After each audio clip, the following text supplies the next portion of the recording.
It's The trash. story I'm about It's trash. to tell you is a 100% real and honest experience taken from my own life. I've not made this up, and everything in this video comes from what I've witnessed and my own observations. And just in case you were wondering, I'm very excited because I literally said in a recent video, the last video I reacted from this creator, that I wonder if somebody just created an incel AI. I feel like it's probably a real person, but so much of what they say is so like generic, and they just make like bold generalizations that I think are entirely false. no, nor have I twisted any of this to align with some sort of belief system that I hold. And I genuinely am curious because I've said this in recent videos that I've never gone on a bad date. I never have. I've dated bad women. I've gone on dates where within 5 minutes I knew this isn't someone I'm going to date. This isn't somebody I'm even going to be friends with. But I'm out already on a date, so I'm going to make a good time of it. Why not have a good time? Get to know somebody. Maybe my immediate assumption is wrong, but sometimes somebody says something so outlandish, you just know. And irrespective of this, by the end of the video it should be clear that I have no reason to lie. There is no incentive for me to make any of this up. Put simply, this is the plain and simple truth. The problem is with that statement is people lie all the time. People exaggerate things all the time to make us give a story more flavor. And the fact that you're making it a video, you have a direct financial incentive to lie. Not saying you are, you probably won't, but to act like it's like an impossibility is crazy. So before I get started, I'm first going to give a little bit of context about myself. So this is me, and this is a little bit of information about my background. So, at least by Western standards, I'd say that I had a fairly average upbringing. Not rich, not poor, somewhere in that middle 90%. And I'm not saying that in an ungrateful way. Obviously, I'm thankful and fortunate for the upbringing that I have had, and am aware a lot of people have things significantly worse, especially out of the developed world. But just to give some context, I'd say my upbringing, at least by Western standards, was average. I'm about average looking, so I don't have any deformities to my face, my health, or my body, anything like that. I'm 5'10" in height, which again, in the West, is bang on average height. I weigh 160 pounds, or 73 kilos, which, surprise surprise again, is average healthy weight for a man of my height. So if you're not getting the idea by now, pretty much everything in my life is very average. I mean, I feel like I'm barely taller than average. Like I'm 6'2". And right now, I mean, look at me. I got some pudge going on. But like overall, like I'm 6'2", and I could stand to lose some pounds, but I weigh 260 pounds. When I was losing weight years ago, somebody told me, and this was somebody who knew me for like a couple of years, someone I went to college with. They're like, oh, well, you're 6'2", you should be about 170. And it's like 170 with the frame I have. I lost weight as much as I could, right? I hit 165 and I'm like, this is outrageous. I've gotten too big. I need to lose weight. I lost the lowest I could get was 218 because I lost 40 pounds, and then I was kind of maintaining, and then I'm like, I just want to see how much I can lose, like to the extreme. I didn't take it to the extreme. I just lowered my calorie intake to where I genuinely felt like it wasn't enough energy for me to go. And then I couldn't get lower than 218. Like I just felt like there's no way. Like I plateaued super hard, and I'm like, all right, I would have to actually starve myself to get any lower. I'm not going to take it to that extreme. So it really depends on like your frame, right? Because I have wide shoulders, just large body parts. I also have enlarged organs, and my family in general, We have dense bones and large organs, so our weight is also like completely skewed. Like I dominate those games where like the person tries to guess your weight. They're always way like absurdly under. So it's a guaranteed win every time for me. But I am slightly above average intelligence. I've never taken an IQ test, but I'm guessing it's around the range of 120. And lastly, I don't have anything else about me that will be starkly noticeable. So I'm not balding, I'm not fat, I don't have a high-pitched squeaky voice. Alright, intelligence, right? I mean, if you take an IQ test, you kind of like get varying results. Because a lot of it's like pattern recognition. So the results are going to vary. I've gotten as high as like 140. And usually anywhere from like 130 to 140. But that, to me, that kind of stuff, like pattern recognition, that's just how quick you can like quickly connect dots in like on paper. Like it's just, to me, that's never been an effective measure of intelligence. Most intelligence, like, because I went to school, I took like a STEM program to get the STEM job that I have, and it was competitive, right? Like you get people with like master's degrees. I remember this one woman had like 4 different degrees from like university. People with all kinds of like science degrees. You get some really sharp people in the program that I took. And even those who were like, I would say definitely are better at like that school type of intelligence, that like book smarts, their ability, they're gonna ace every test or whatever. A lot of those people completely lack any intelligence in life. Sorry to put people on blast. I hate putting people on blast from my personal life, and I'm not going to name names. But I remember one guy who was outrageous, like egregiously. This guy had gone to university. Not going to say where, but he'd gone to university and gotten a science degree. He did like 5 years of university, got some advanced bachelor degree, whatever. And this guy, like, he knew he was smart. He knew he was going to get good grades in the program we were taking. And he thought that would carry him to getting a job at any company he wanted. There's like a lot of that type of industry of like STEM jobs in the area that I live in. But he thought every company is gonna want me there. And some of these companies are the biggest companies in the world, like Shell and like ExxonMobil. He thought they would be like chomping at the bit, that he would have his pick of the litter with them. And this guy was about 30 years old, had never worked a day in his life. And this goofus actually thought that every company would want him, right? And you have to apply for these jobs. He thought it's kind of complicated because you get the job while you're in the program. It's like a co-op, but the co-op is paid. Like there's a lot of these paid co-ops because these companies are big and make a ton of money.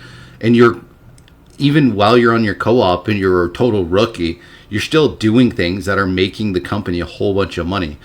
So you're going to get a job, and not only is your co-op paid, but it's paying like more than double what minimum wage is. Like this job it's good, right? It's a really good job. But there's only so many spots with these companies. They can't give paid co-ops to everyone. But this guy thought he was going to just guaranteed get one. Never giving one thought to the fact that maybe these companies would see that you're 30 years old and you have zero work experience, that you've spent your entire adult life in a classroom, that in the sense of a workplace where you need all kinds of different skills, that you have like none of them.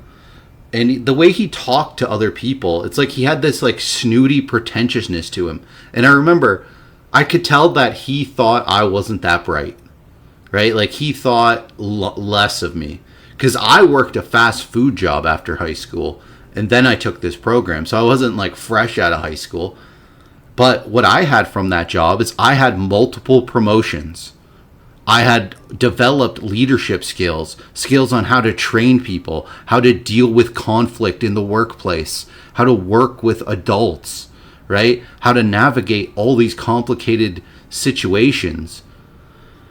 And this guy had none of that. This guy had no life experience, no work experience. This guy brought like nothing to the table other than, yeah, if you give him a test, he's going to do good on the test. That's worthless. So this guy did not get a co-op, right?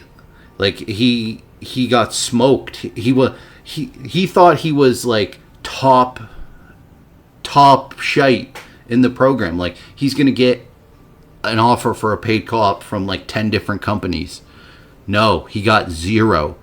And somebody like me who understands that you need to bring a multitude of things to the table. They're not just going to look at we see here that your transcript, you had a 4.0 GPA. I think he had a 3.9. This guy actually was dumb enough to think he was competition, to think that he would even do good in an interview. Right?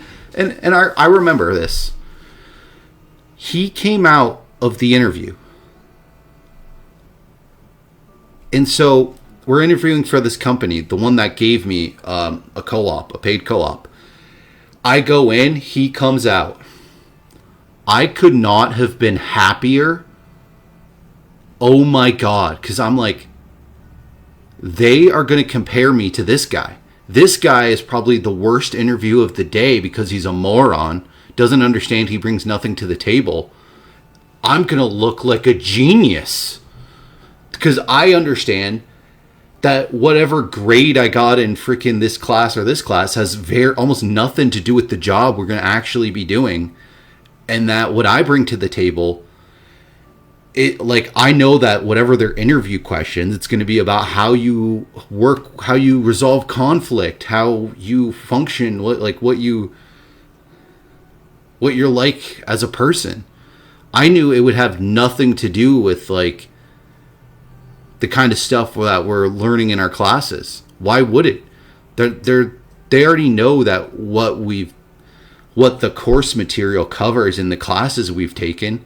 They just want to know what makes you stand out from the other people. So I knew, and plus once I had the interview, they asked all the types of questions they asked were behavior based. We're like, all right, tell us about a time where you had a conflict with another person and how you resolved it. Boom, I had an example from my fast food job.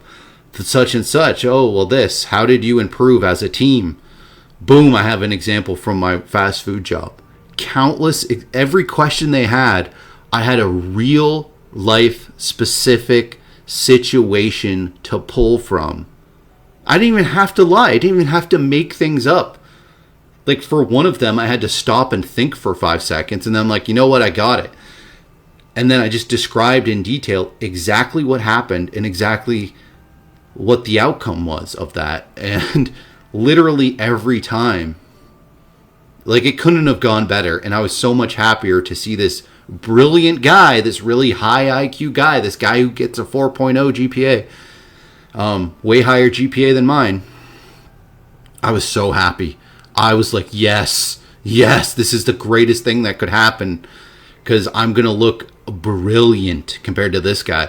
And the reason I bring this up is because in the context of like dating, like I said, I've never had a bad date.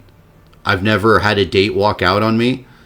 I've never been in the position where I need to just abandon a date. I've always had a good time, even if it's somebody I don't even want to date. So the complete lack of success in your dating life is going to translate to other facets of your life. So let's see what he's got to say. Let's see what happens here in his date.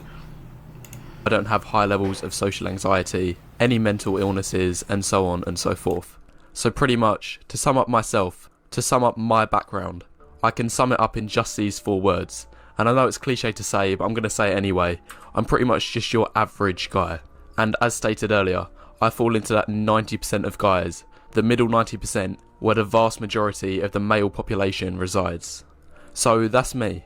Now introducing another character, and this person is called Bella, which you should have probably guessed isn't her actual name, but for this video and for the sake of the story, we're just going to refer to her from now on as Bella. So here's a really quick few points about her. Is your name Jacob? So first of all, like me, she also had an average upbringing. Not rich, not poor. In terms of her looks, because I know a lot of people see that as important, she too was about average. And if you want to put numbers on it, I would say she's about a 6 out of 10. Since we're going to talk about this, I grew up poor. Yeah. Because I'm sure I'm going to get into more. I'm sure that's going to be come into the conversation later on in my reaction. And I'd say most men would look at her and think, yeah, she's kind of cute. So they can see a good degree of physical attraction in her. Personality-wise, very good.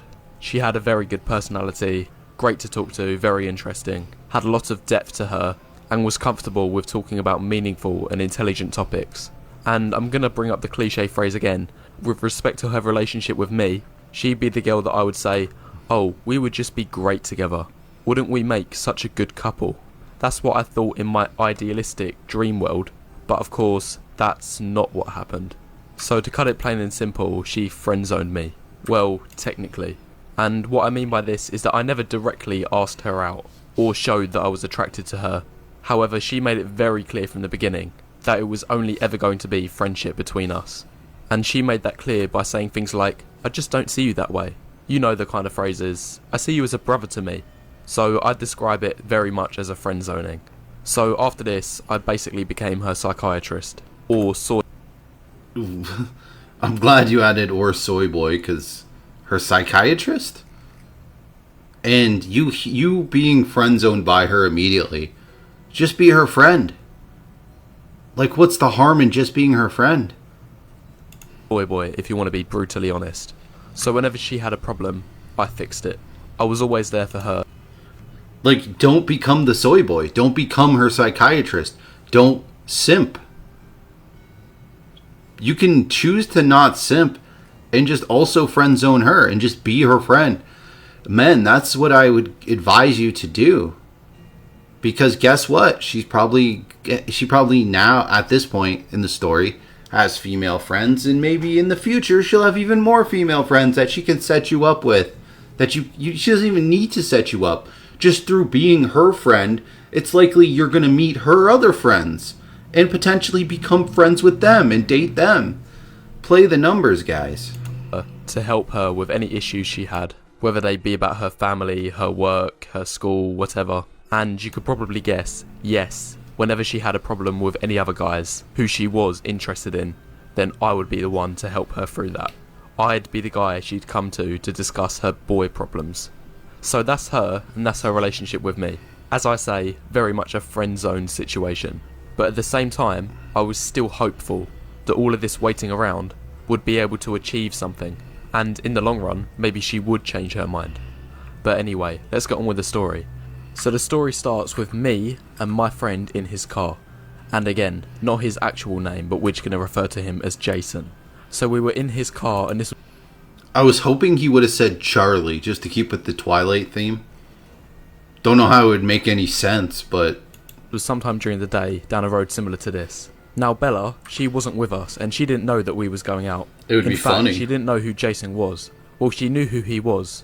I'd told her about him and shown her pictures. So she didn't know him, but she knew of him. Anyway, this story takes place over the messaging app Snapchat. No. You're basically introducing her to this guy Jason. We already know she's gonna hook up with him. You introduced them. Wow.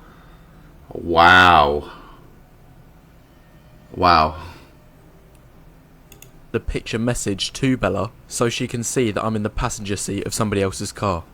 And by the way, I'm just going to explain why it's relevant that it took place over Snapchat. So if you've not heard of Snapchat before, it's basically a normal messaging app. But the only difference is that every single time you send a text, you also send a picture. And the picture you send is usually going to be of yourself, your face, and the emotion expressed kind of explains the message being sent. So this message, you won't believe what happened might come with some kind of shocked or startled look on your face. Or if you're annoyed with someone, this might come with some frustrated look on your face. Or lastly, if you're angry with someone, then quite obviously you're going to be visibly filled with rage. So that's basically how Snapchat works. Don't ask me why it works like this, but pretty much all you need to know is that every single time you send a text, you also send a picture. Anyway, carrying on with the story. So after Bella sees that I'm in somebody else's car, she replies back asking where I am and who I'm with. In a friendly way, obviously, not stalkerish. And the important thing to note is that every single time she sends me a snap, is that she never cared about the quality. She wouldn't mind if she sent a blurry or poorly taken pic from a bad angle. She wouldn't care because she knew it was me and she saw me as a friend. She would take the picture just once and then send it from there. So remember this piece of information. Anyway, after this, I replied back to her and sent her nothing else but just a picture of my friend Jason. No text, no captions, just a picture of his face. This was her response. She replies back and says that she hopes that we're having a fun time. Now it should be very evident that she wants that time to include her because she wants to. She wants to give Jason a Hummer in his Hummer. Content of the message means nothing, but the thing that was relevant, and this sticks in my mind so much, and that was the picture of herself that she sent to me. And what I noticed is that as soon as she saw my friend, she made sure she looked pretty. She made sure that it was taken from a good angle. She made sure her hair looked good. Now, this left me stunned, and I wasn't sure at the moment, but 3 snaps later made me 90% sure on what was up. And in fact, the biggest confirmation that I received wasn't until Jason was back out of the picture. It wasn't until she saw that I was back home, and it was just me on my own. That's when the same old pictures that she used to send came through. I just found this unbelievable, that she showed 2 faces of herself. Whenever Jason was around, what is the most believable thing in the world? She has no interest in you. She's made it clear she has no interest in you. You show her a guy. She's interested in the guy. And the thing is, it's not that she friend-zoned you. It's also that you friend-zoned yourself. You don't have to simp over her. And you don't have to be her friend. You can choose to, hey, either we're going to be in a dating situationship type thing, or we're not talking. That's totally fine. But you chose to be the soy boy friend zone guy. You put yourself there. she'd show this face. But just me, and she would show this face. And as I say, that day made me 90% sure of what I was thinking. However, things only confirmed even more what I thought in the coming days. Because it doesn't just stop here. After this day, all of a sudden, she starts arranging to meet up more often. Us as a free, of course. And whenever we went out, she would like to tag along with us. And you could have imagined how these times went down. And next one, this is a big one. She started dressing up every time we went out together. So before, when it was just me and her, if I went round her house, she wouldn't really care. She'd wake up in pyjamas, and she'd stay in them for the time I was round. Now, I'm going to say something very controversial and kind of a sidestep, but this is why when, like, women claim that men assault them in a, you know, in a certain way, why what the woman wearing comes up, why it's important. Because I'm sorry, but the fact that she's showing up, dressed up, probably wearing like something very sexy underneath what she's wearing as well, probably shaved her snatch, you know, ready, what they call it, DTF, absolutely looking to score. That's why stuff like that is mentioned in court, because that matters. You're giving the guy what she's giving. These signals she's giving to this Jason guy is very clear that she wants to hook up. Very clear. She's sending every signal possible that she wants to hook up. So that's why it's relevant in like court cases. It's super relevant, right? If all of a sudden she's dressing up 10 times better than she normally does. And let's say it was the other way around. Let's say you're like friends, but then all of a sudden, which is kind of what's happening with her and this Jason guy, you could say, Say you're friends and all of a sudden things are getting flirtier and flirtier, and all of a sudden you guys hang out, but she's dressed up super well and she's wearing the sexy lingerie and she's got all of her body hair is shaved off. She's done everything to prepare for having sex, and then you have the sex. And it's like, well, hey, she gave every signal imaginable that that's what she was looking for. That why else did she dress so absurdly sexily when I've hung out with her and she dressed like you have here in the top right? All these other times she's dressed totally normal, like I'm just her friend. But then things are starting to get flirty between us. Attraction's building. And she's dressing like she wants to go to Pound Town, right? She's wearing the Pound Town uniform, the jersey, right? That's a thing that like blows my mind, that people are still shocked by, these like feminists. They act like it's so insane, this idea of like what a person's wearing might inform what their intentions potentially were, right? Like, I'm not saying just because a woman dresses sexily that means she's 100% is down for anything and consenting to anything. I'm not saying that at all. But I'm saying is that it leads one to believe that that's kind of what she's looking for, right? Like, it's strange if you hang out with somebody 20 times and they're dressing like a total slouch, but then they say they invite you up, like, hey, all of a sudden they want to hang out late into the night and they're dressing super sexily. That's kind of sus. That kind of would lead you to believe, like, hey, what's going on here? It's 1 a.m. and she's dressed totally differently. She spent more time on her makeup than I've ever seen her before. She's dressed more sexily than ever before. She's like being flirtier than ever before. She clearly, like, you know, things are progressing. She shaved her body hair. Like, she did everything to prepare for hooking up. And also that can tie into like what she's actually saying, what the plans actually are. Let's watch a movie and maybe spend the night, right? Like, there's all these indicators, and that's just like one of them. And these are things that, like, men in the real world, we talk about these things, and hey, it's super obvious, right? Like, almost any time, like, some woman asks me to Netflix and chill, which they don't say that, but they say, hey, let's watch a movie. I know what that means. You want to come over for no reason and watch a movie tonight? I know what your intentions are with me. You want to go to Pound Town. That's why you want to watch this movie late at night alone with me, right? And that's what it is. Because it's like, oh, I hang out with my female friend, and it's just us when we hang out. We're not going out on the town. There's no other reason for her to be dressed super sexily. She knows it's just going to be me and her. In picking up these signals it's a very regular function of like dating and developing relationships.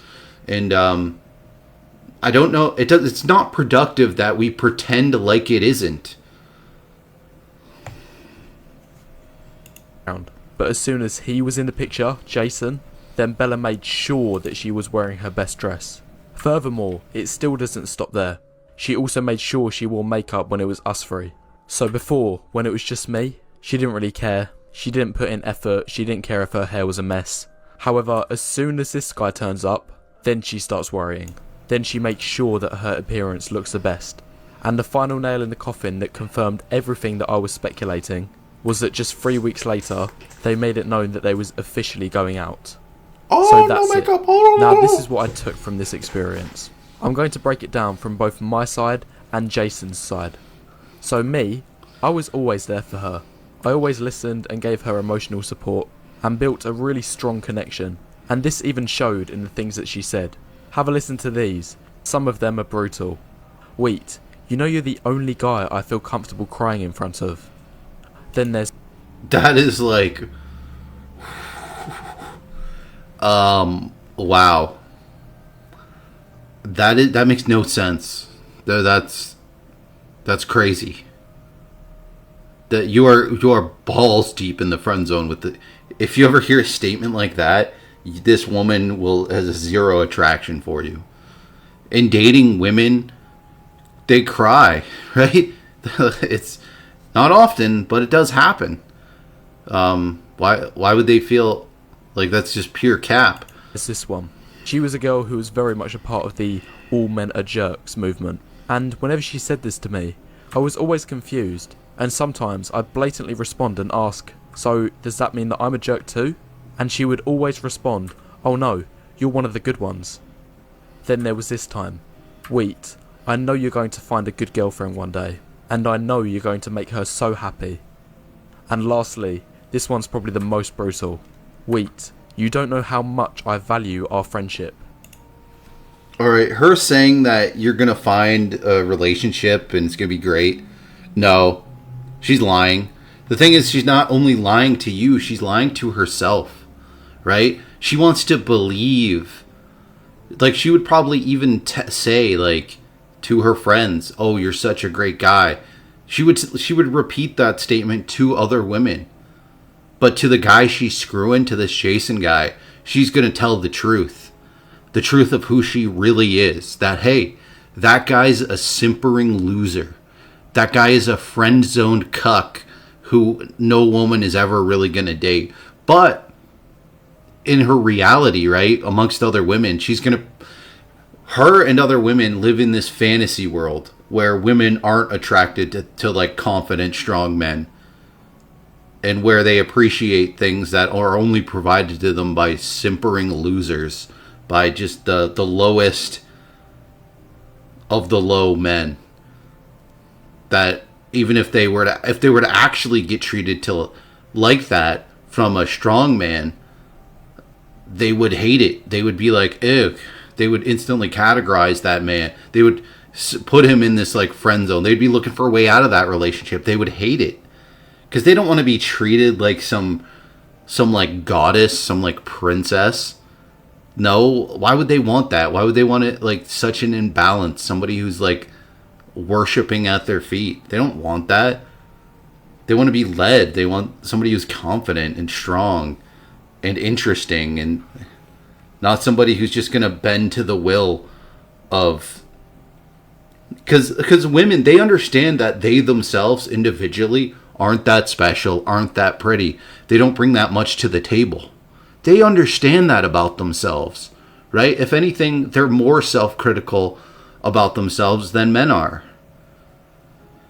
So they're going to be like, really? This guy's pathetic enough to worship me? What is wrong with him?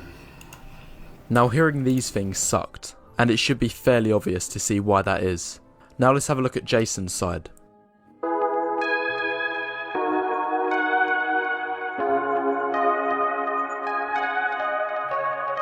Now, I always noticed that he never had any issues with girls. For him, building attraction was almost effortless. He made it look easy.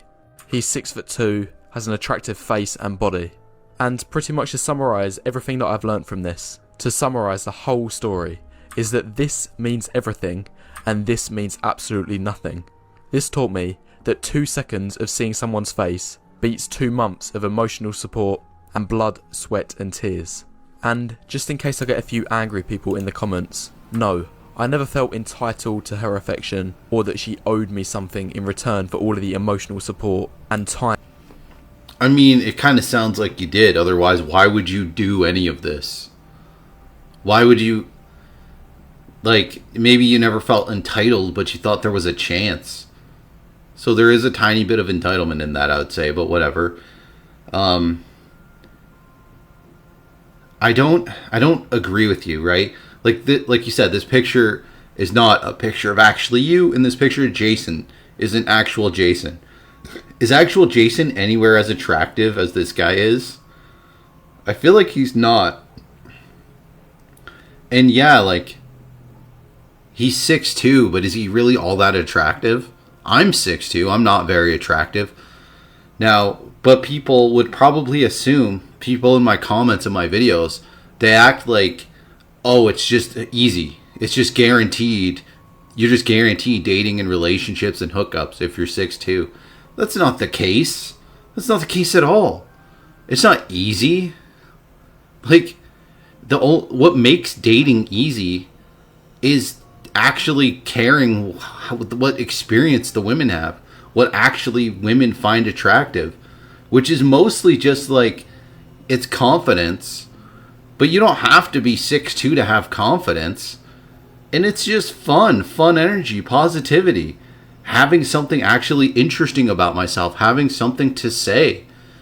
It's so bizarre that you describe yourself as intelligent, and all the videos that I've seen of yours, which I've seen like 4 or 5 at this point, you don't talk about presenting intelligence to women in dating at all. You literally say the entire focus of your channel is to tell men that women only care about physical appearance, which isn't true at all. I know, like, so many times women are attracted to just a man's intelligence and personality and who he is. I know this because my ugly mug has dated women online that have resulted in dating them in person, where they're already fully down to date and be in a relationship before they even meet, before they even really know what I look like, before they know how tall I am, before they even know like very much about me at all, other than, oh, I like talking to this guy. He's clearly intelligent and fun and funny and laid back and likes to joke around, is a good time just in the context of text conversation. He's probably going to be a great time when we meet in person, and I am. So it results in good things happening. I gave her. I was never expecting anything in return. In fact, the way I would put it is that I just wanted her to come to some kind of realization that I was the one here all along for her. I wasn't one of the jerks, and I was the one who showed that I cared for her. And I'm not giving any disrespect to Jason either.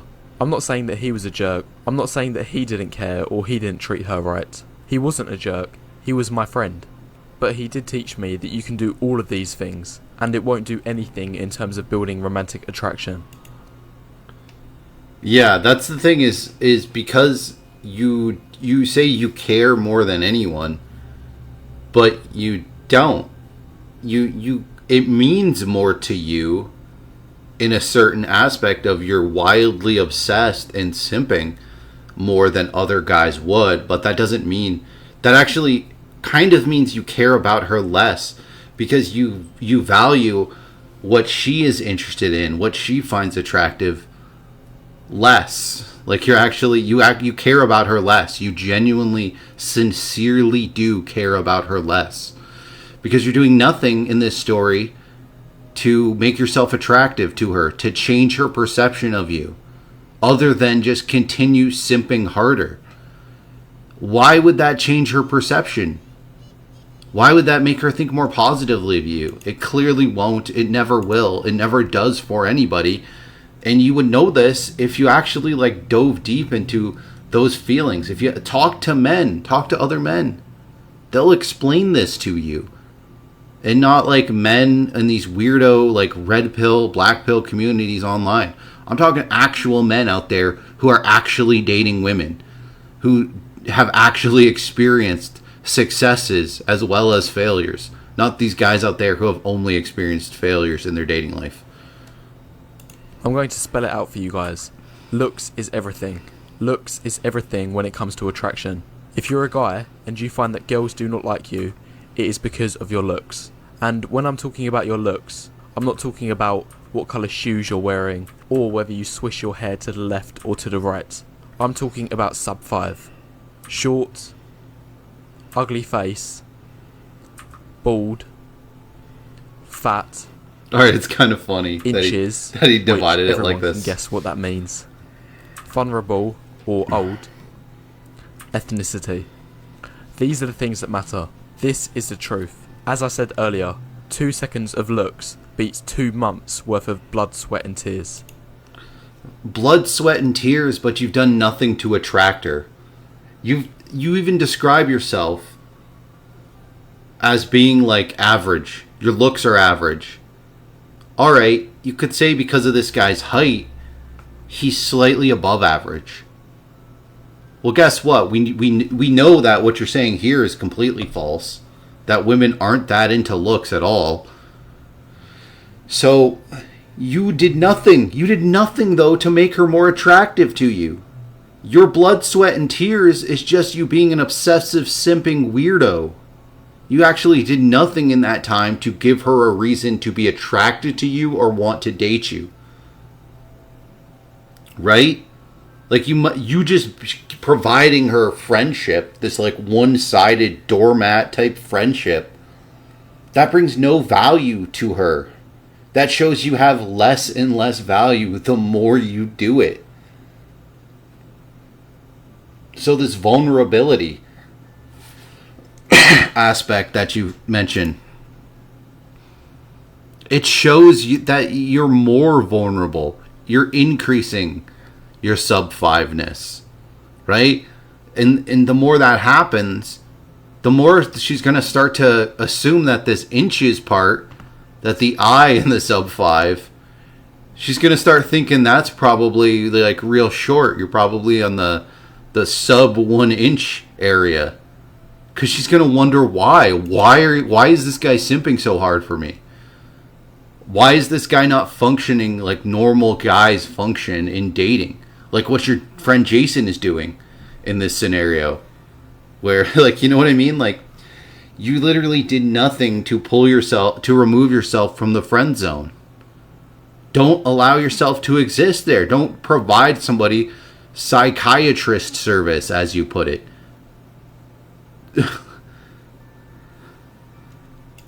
And probably the most damning thing about all of this is that these are things that you cannot change. In fact, every single thing on this list, apart from this one being fat, is something that you cannot change. You are stuck with the hand that you are dealt with at birth.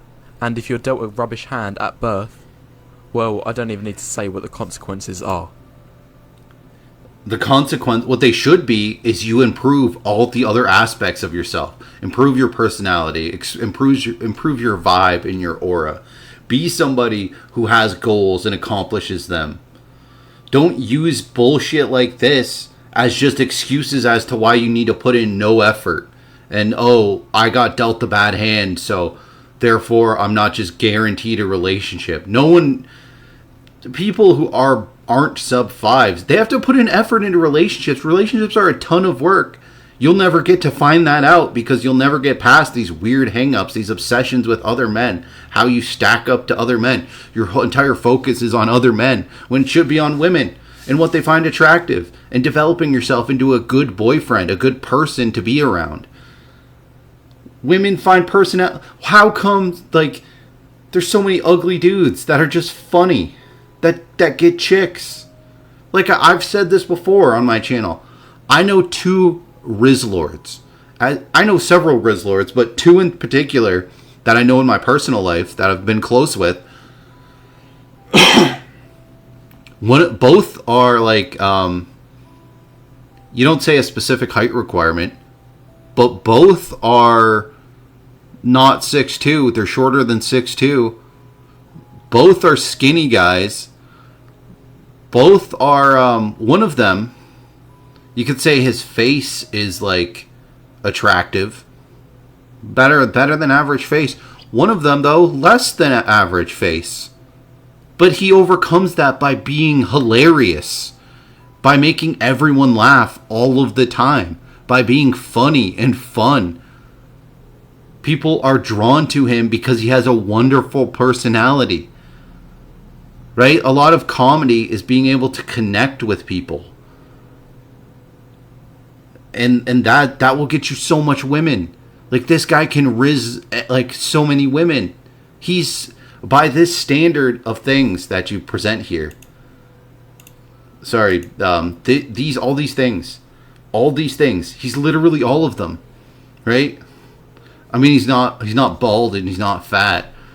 I don't know what size his wiener is.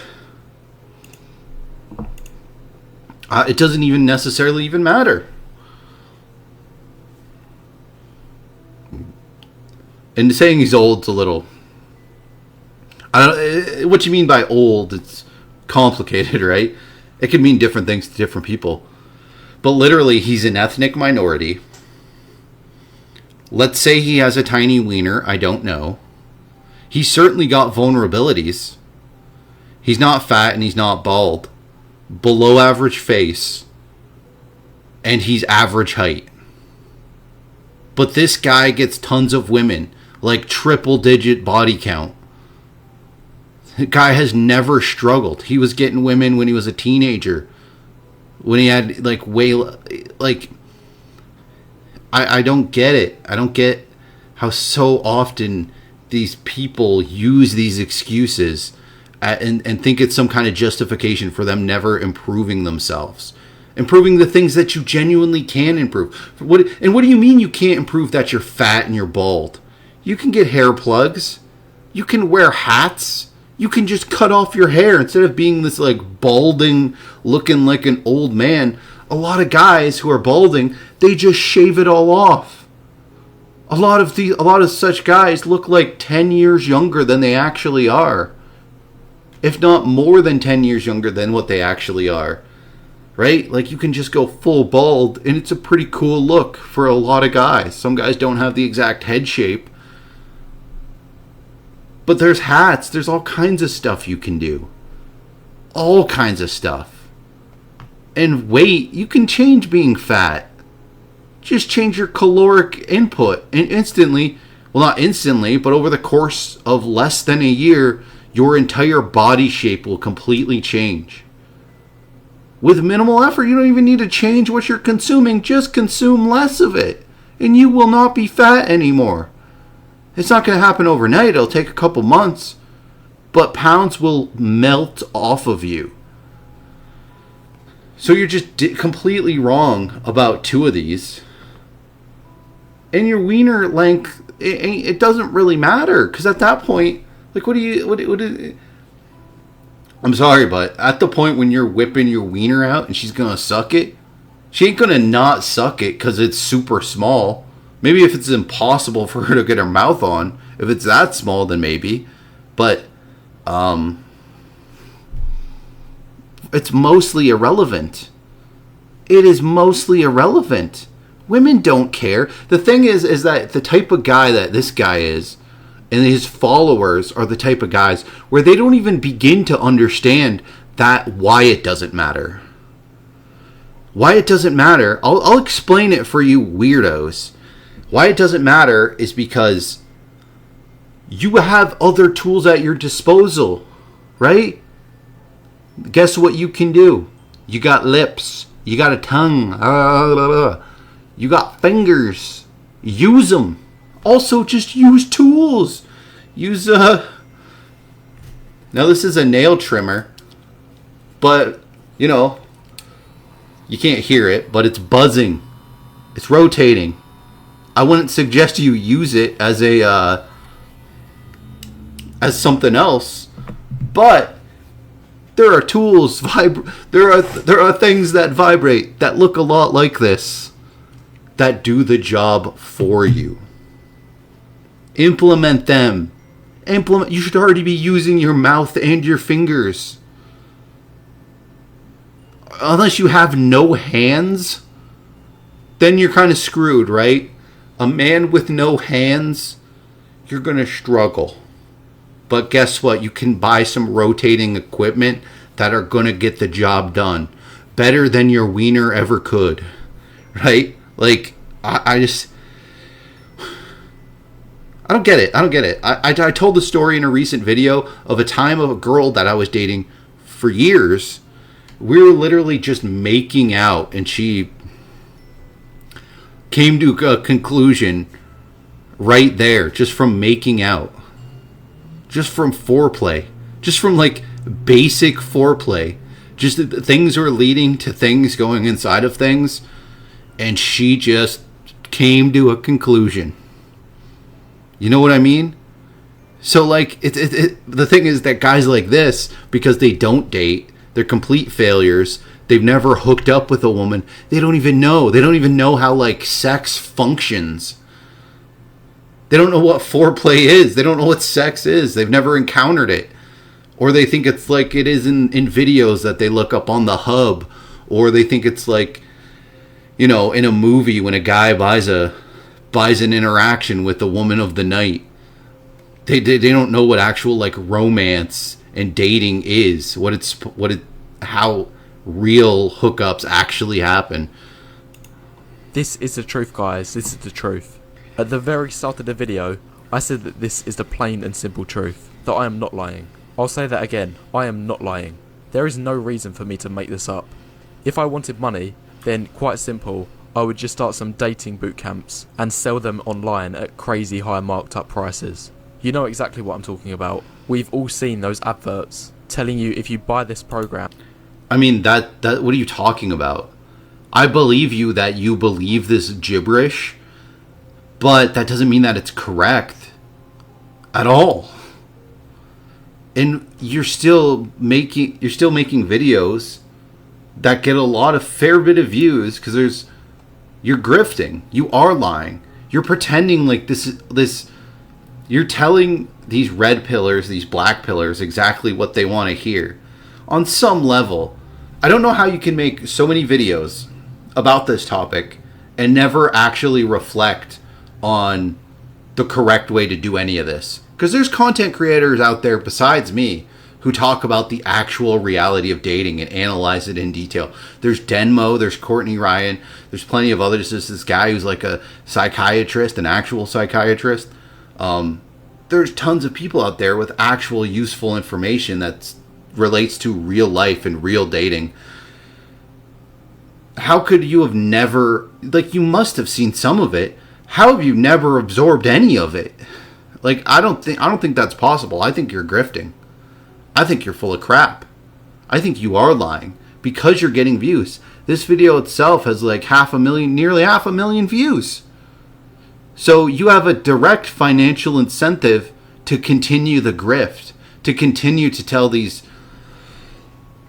pathetic, lonely men who refuse to improve themselves, who refuse to take accountability.